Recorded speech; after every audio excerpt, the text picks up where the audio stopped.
tout le monde, aujourd'hui on se retrouve pour une nouvelle vidéo et putain on aurait dit, vous savez, il y a une période où Natou elle faisait des vidéos là, des parodies de tuto beauté et elle s'appelait Églantine, on aurait dit ça.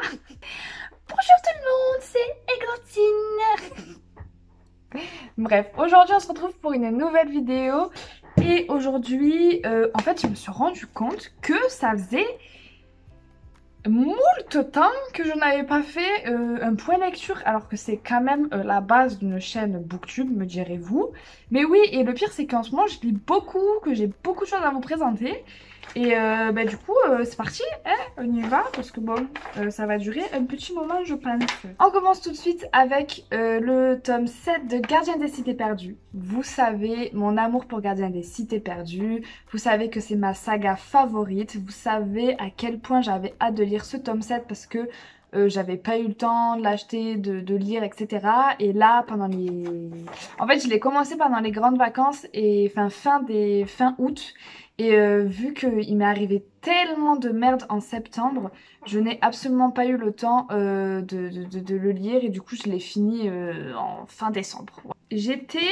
Ça me fait mal au cœur de dire ça parce que Gardien des Cités Perdues, c'est ma saga. Je vous en parle tout le temps. Je vous dis tout le temps qu'il faut la lire, qu'il faut l'acheter, qu'il faut la mettre en avant, etc. Mais là, ce tome 7, eh ben, c'était pas folichon, quoi. Et ça m'a attristé mon petit cœur. Voilà. Alors, je sais pas si c'est parce que j'ai mis extrêmement longtemps à le lire, mais je pense qu'il n'y a pas que de ça non plus. C'était très long. Très long et long pour au final qu'il ne se passe rien, que le récit n'avance pas d'un pouce et ouais. Pourquoi je suis blanche comme ça? Donc pour ceux qui ne connaissent pas le speech de base, mais bon le tome 7, il y a tellement de choses qui se passent entre le tome 1 et le tome 7 que ça évolue forcément. C'est qu'on va suivre les aventures de Sophie. Sophie est dans le tome 1, est une jeune adolescente, je crois qu'elle a 12 ou 13 ans, quelque chose comme ça. Et elle se rend compte que quelqu'un est en train de la suivre et en même temps, en parallèle, dans le monde des humains, il se passe un truc chelou, genre il y a des incendies tout le temps. Et en fait, du jour au lendemain, cette personne qui la suit va venir la voir et lui dire bon ben en fait, tu ne fais pas partie des humains, tu es une elfe, il faut que tu viennes avec moi dans les cités perdues, qui est le... Il faut que tu viennes avec moi dans les cités perdues, qui est en fait tout simplement le monde imaginaire, enfin le monde où habitent les elfes. Et non pas que les elfes, en fait, toutes les créatures magiques qui... en fait, les humains se sont séparés, mais ça après, on l'explique dans l'histoire forcément. Les humains se sont séparés de toutes les créatures magiques, en fait.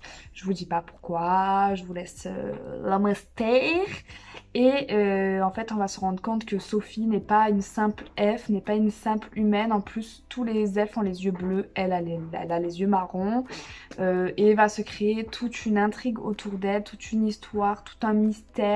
Et on va suivre ça tous les longs des tomes.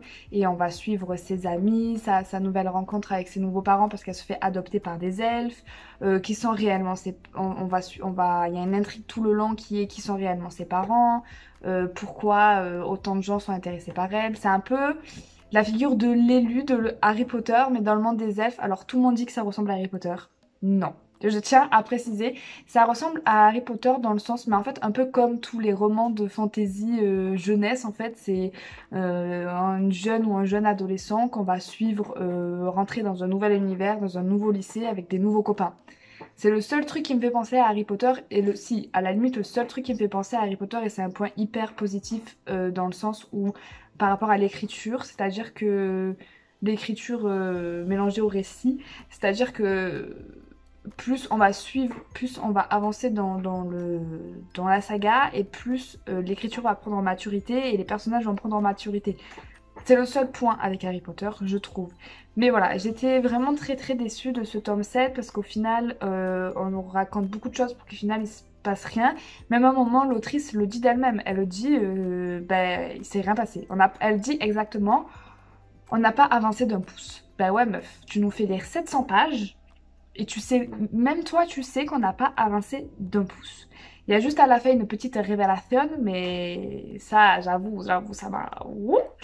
En plus, j'étais déçue parce que Ça non plus, j'ai pas compris, c'est-à-dire que dans cette saga, qui est quand même une saga assez connue, d'ailleurs, j'ai appris que elle allait être adaptée cinématographiquement et my god, j'ai peur, vraiment, je stresse, je suis comme ça, genre parce que j'ai pas envie qu'ils me défoncent mon truc, genre niette, je vais porter, si c'est nul, je porte plainte, genre vraiment, j'ai trop peur de ce qu'ils vont faire parce que pour moi, si on adapte cinématographiquement euh, Gardien des Cités perdues, il faut que ça soit à la hauteur de Avatar niveau esthétique. Il faut vraiment que ça soit à la hauteur de Avatar parce que sinon, moi, je l'aurais plus vu en animation. En animation, tu peux faire plus de choses, etc. Mais là, en film, il y a intérêt que ça soit du lourd, hein. Sinon, je peux être convaincue. Enfin bref, du coup, je disais qu'en plus, il y a un choix qui a été fait par l'autrice que je n'adhère pas du tout. Euh, j'ai pas envie de vous spoil, mais en gros, il y a deux teams forcément pour lesquels on est partant ou pas par rapport à la relation amoureuse. Voilà, et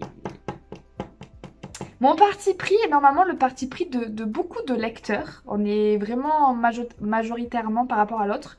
Et elle a pris l'autre. Donc je suis en mode non. Non, mon cœur s'est brisé. Mon personnage préféré était pas bien et moi j'étais pas bien du coup. Voilà. Un peu tout m'a saoulé dans ce tome, mais je vais quand même lire le tome 8 puisque bon, c'est ma saga chouchou. Voilà. Et apparemment le tome 8 est giga mieux. Donc parce que j'en ai parlé un peu avec quelques-uns qui ont lu le tome 7 et ils m'ont dit que vraiment par rapport, enfin, que après ça va beaucoup mieux et que le tome 7 c'est vraiment un truc de transition totale et que les autres sont beaucoup mieux, ils sont à la hauteur des anciens. Donc voilà. Et du coup, je lui ai mis la note de 3/5. Je vais vous parler de Les Métamorphes, le tome 1 Kaela, écrit par Jérôme Taxa, qui est auto-édité. Je vous ai fait un vlog lecture sur ce livre-là, donc si vous voulez aller le voir, je vous mets le petit i ici, où je vous explique mon avis à chaud, etc. J'ai également fait une chronique, de toute façon tous les livres dans lesquels je vous parle, je vous ai fait une chronique sur Instagram, donc si ça vous intéresse, n'hésitez pas à aller voir sur mon compte Instagram que je vous mets en barre d'infos, sinon c'est Frozen Book, tout simplement. Et du coup, donc Kaela, qu'est-ce que j'en ai pensé? Alors, faut savoir que c'est un tout premier roman et que je trouve que pour un tout premier roman, en plus qui est auto-édité, c'est vraiment très qualitatif. J'étais vraiment très surprise. C'est la première fois que je lisais un roman auto-édité. J'avais forcément un peu les préjugés qu'on a forcément quand on lit ce genre de livre. Et j'ai été vraiment très surprise et très agréablement surprise. Le seul petit hic, les deux petits hics pour moi, c'est que il y a quelques erreurs de syntaxe. Il y a quand même beaucoup de répétitions. Mais en fait, l'histoire, on prend tellement part à l'histoire que forcément on s'habitue et on oublie. C'est le seul hic que je pourrais trouver. La relation amoureuse pour qui je trouvais que ça servait pas à grand chose. Mis à part quand je suis une adolescente, donc forcément on est dans sa tête, donc forcément il se passe des ébullitions d'hormones dans sa tête. Donc forcément on va suivre une histoire amoureuse. Mais je trouve que pour l'instant ça apporte pas au personnage qui est déjà assez plate et ça apporte pas à l'histoire pour moi. Après ça prend absolument pas le dessus sur le roman. Donc c'est que mon avis en fait, ça ne déteint pas sur l'histoire on va dire. Je vais quand même vous parler du résumé, hein. Je fais toujours ça. Je me précipite à dire mon avis et j'oublie totalement de vous faire un résumé. Alors en gros, on va suivre du coup Kaela qui est une jeune fille de 16-17 ans, il me semble. En pleine nuit, il y a sa mère qui va la réveiller vraiment en panique. Elle a une blessure sur le bras, elle est limite en pleurs et elle est en mode Kaela vite, faut qu'on parte, faut qu'on y aille, on est en danger, tu dois venir avec moi. Et le problème c'est que en fait il y a sa mère mais il n'y a pas son père. Et du coup Kaela déjà elle vient de se réveiller, on la réveille comme ça, elle est en mode mais qu'est-ce qui se passe? En plus de ça, ben, sa mère est paniquée, elle est blessée, elle doit fuir et en plus de ça il n'y a pas son père. Et sa mère ne répond pas aux questions. Du coup, Kayla la suit parce qu'elle n'a pas vraiment le choix et elle se réfugie chez sa tante. Il n'y a toujours pas son père. Donc, Kayla, au bout d'un moment, quand même, elle se pose des questions. Elle va voir sa mère, elle dit mais qu'est-ce qui se passe, Et pendant un petit moment, il y a quand même une intrigue où en mode sa mère, elle est en mode non, j'ai pas envie de te dire, Et vient le moment où sa mère lui dit bon, Kayla, faut que je te dise, tu vas changer d'école. vu qu'on est chez ta tante et qu'on ne peut pas retourner chez nous, c'est trop dangereux. Elle dit c'est trop dangereux mais on sait pas ce qui se passe, c'est trop dangereux, tu vas changer d'école. Sauf que ton école, c'est pas une école comme les autres, c'est une école de métamorphes. Et du coup, Kayla, elle a jamais entendu parler de métamorphes, elle sait pas ce que c'est, et elle découvre qu'elle en est une. Et c'est un peu Gardien des Cités Perdues au final, mais en métamorphe, mais dans le monde des humains. C'est un peu... Enfin, du coup, c'est une urban fantasy parce que ça se passe dans notre monde avec de la magie. C'est pas du fantastique, c'est de l'urban fantasy. Et je mets un point d'honneur sur ça. Et du coup, bah voilà, en fait, on va suivre ce mystère de qu'est-ce qui s'est passé, où est son père, parce qu'on sait toujours pas où il est, c'est quoi cette nouvelle école, donc on va la suivre dans cette nouvelle école qui forcément va prendre part à l'intrigue principale, au récit principal. Et on va suivre voilà, Kayla dans sa tête d'adolescente, découvrir à travers ses yeux ce nouveau monde, ses nouveaux pouvoirs, c'est une métamorphe, et chaque famille en fait a une métamorphe particulière, donc elle c'est le chat.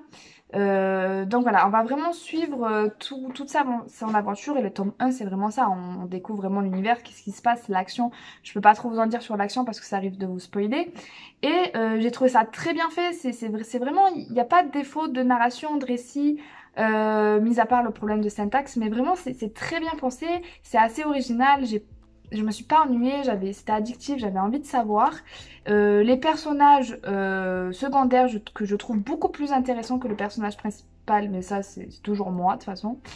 Et ce que j'ai trouvé le plus intéressant dans ce livre-là et qui m'a le plus marqué, je suis vraiment contente d'avoir lu ce livre pour ça en fait, c'est que à travers ce récit et par nuance, il y a des thématiques sous-jacentes qui font leur apparition et qui permettent au lecteur de se questionner, voilà, et ça revient très régulièrement. On a des thématiques telles que l'harcèlement, le racisme, la politique, la hiérarchie sociale, tout ça qui prend aussi part au roman, qui est super intéressant. Et voilà. Peut-être petit bémol, c'est un livre qu'il ne faut pas mettre à travers les mains des enfants parce qu'il y a un certain langage familier qu'il faut prendre en compte. Et justement, moi j'aurais plus vu ce genre de livre dans un registre un peu plus jeunesse, pas forcément assouplir l'histoire ou l'intrigue, parce que je pense qu'elle peut être très bien comprise par un adolescent ou quelqu'un de 10 entre 12 ans, mais juste voilà, le langage familier qui bloque, en fait, qui met barrière à une disposition plus large du public, que moi je trouve ça dommage, parce que les thématiques qui ressortent sur ce livre, c'est tellement bien fait que même une personne assez jeunesse peut comprendre au moins quelques petits trucs et peut réfléchir sur ça. Et je trouvais ça vraiment dommage en fait de créer une barrière entre la jeunesse et les adultes en fait, parce que au final, schématiquement parlant et l'écriture n'est pas si difficile que ça. Donc voilà, c'était juste moi, mon petit avis. Vous en faites ce que vous voulez, et je lui ai mis 4 sur 5 parce que j'ai vraiment aimé, j'ai adoré, et je suis sûre que le tome 2 sera vraiment... je suis sûre que ça nous réserve beaucoup de surprises, et que justement le côté magique, fantasy va beaucoup se développer, je pense, et j'ai hâte, j'ai vraiment hâte. Je vais vous parler de mon premier abandon de l'année 2022, et je suis déçue, mais déçue de ce livre.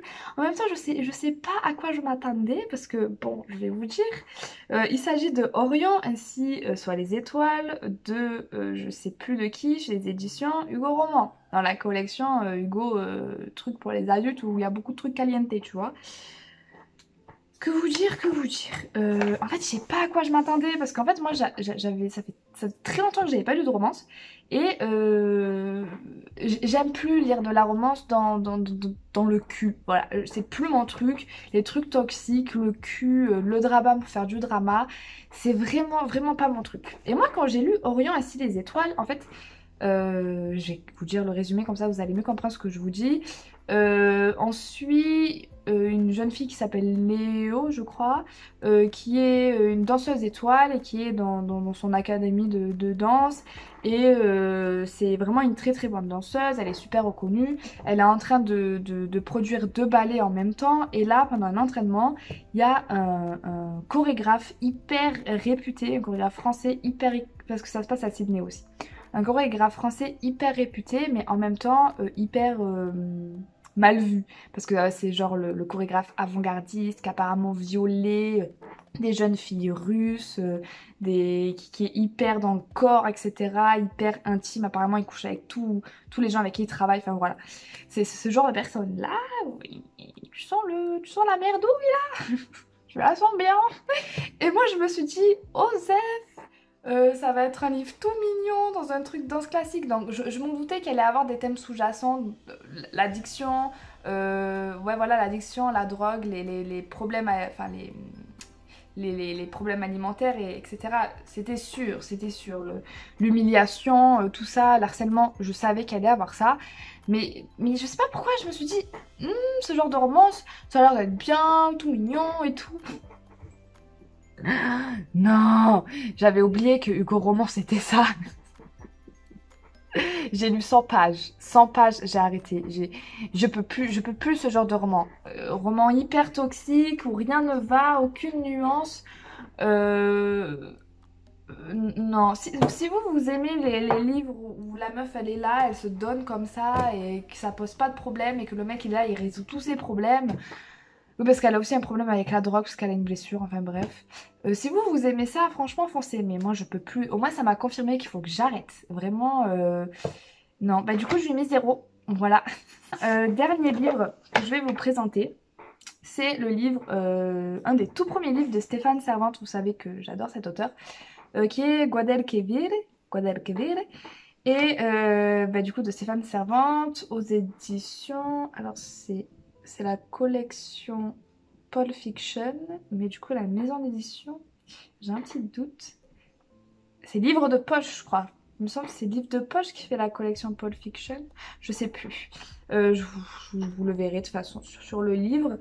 Alors pareil, c'était une très très bonne lecture. De toute façon, je sais que quand je touche à du Stéphane Servante, je sais que je vais adorer. Alors on va suivre un jeune homme qui est très colérique. Un jeune homme qui est, je sais plus son prénom, mais ça c'est ma spécialité, je sais plus son prénom, mais ça se passe en France et ouais, c'est un jeune homme très colérique qu'on veut à la terre entière, qui a beaucoup de colère en lui. Et en fait c'est parce que son père s'est suicidé, dans une voiture. Je peux pas vous parler du pourquoi, du comment, parce que c'est quand même une partie de l'histoire et moi j'en parlerai très mal et je pense que mes propos seraient très mal pris. Si vous lisez le livre, vous allez comprendre pourquoi. Et du coup, c'est un jeune homme en proie à la vengeance, parce qu'il a toute cette colère et forcément, ce genre de personnes sont influençables et il se répartit dans un gang de skinheads. Et du coup, c'est le moment pour lui de sortir toute sa rage, toute sa colère qu'il a en lui et sa vengeance de donner des fautifs sur l'action de son père. De donner des fautifs sur l'action de son père. Et c'est vraiment ça ce qu'on va suivre en fait. Un homme en colère, mais en fait ça c'est vraiment le début de l'histoire, vraiment c'est vraiment un tout début. On va pas suivre son quotidien dans ce gang, mais en fait nous on va le suivre dans une rédemption en fait, c'est à dire que un jour, il reçoit un appel, je sais plus si c'est un appel, je sais plus comment ça se passe, mais en gros sa grand-mère est atteinte d'Alzheimer et elle est dans une clinique spécialisée et on lui dit que... Non, c'est sa grand-mère qui l'appelle et qui lui dit oui je suis à la gare, machin et tout. Et du coup il est en mode mais mamie qu'est-ce que tu fais à la gare? Et il va rejoindre sa mamie à la gare et en fait elle est dans un train et du coup lui le premier truc qu'il fait c'est de sauter dans le train et en fait sa grand-mère est espagnole, elle a vécu toute sa vie en Espagne et voilà et on les suit dans ce périple jusqu'en Espagne et qu'il va se passer assez de choses et toutes les choses qui vont se passer, toutes les rencontres qu'ils vont faire, ça lui permet de comprendre en fait la réalité de son problème. Et c'est vraiment un chemin initiatique, un voyage initiatique que l'on suit à travers ce personnage. C'est dur et doux en même temps parce qu'il y a cette relation avec la mamie qui est vraiment innocente dans sa maladie mais qui en même temps c'est dur parce qu'on suit quand même une mamie qui a l'Alzheimer. Donc même si elle est innocente face à ça, c'est très dur et très émouvant. Et le fait qu'elle prenne part à l'histoire, à la rédemption de son petit-fils, que malgré tout ce que malgré que tout ce qu'a fait son petit-fils, sa grand-mère croit en lui et le voit toujours comme un petit enfant. C'était vraiment très beau et Stéphane Servante, il est magnifique pour ça. Il arrive toujours à prendre des sujets hyper durs, souvent hyper engagés, très ancrés dans une réalité violente. Et nous en fait toujours un bonbon en fait. Et c'est ce que j'aime le plus dans Stéphane Servante. Et merci beaucoup Stéphane Servante pour ce que tu nous donnes. Et voilà, le seul bémol c'est que c'était pas assez long à mon goût. C'est vraiment un tout petit livre de 200 ou 300 pages. Et du coup pour moi les personnages n'étaient pas... Je me suis pas assez attachée au personnage pour que ça soit un réel coup de cœur. Mais franchement c'était très très très bien. J'ai vraiment très aimé. Et du coup je lui ai mis 4 sur 5. Voilà. C'est la fin de cette vidéo, j'espère qu'elle vous aura plu. N'hésitez pas à me dire en commentaire si vous avez déjà lu un de ces livres, si vous avez déjà eu des abandons cette année, parce on est même pas, on est même pas en février encore et j'ai déjà un abandon. Ça faisait très longtemps que ça m'était pas arrivé d'ailleurs. Dites-moi si vous aussi ça vous est déjà arrivé en cette année et je vous fais à tous des très très gros bisous et je vous dis à très bientôt pour une nouvelle vidéo. Ciao ciao.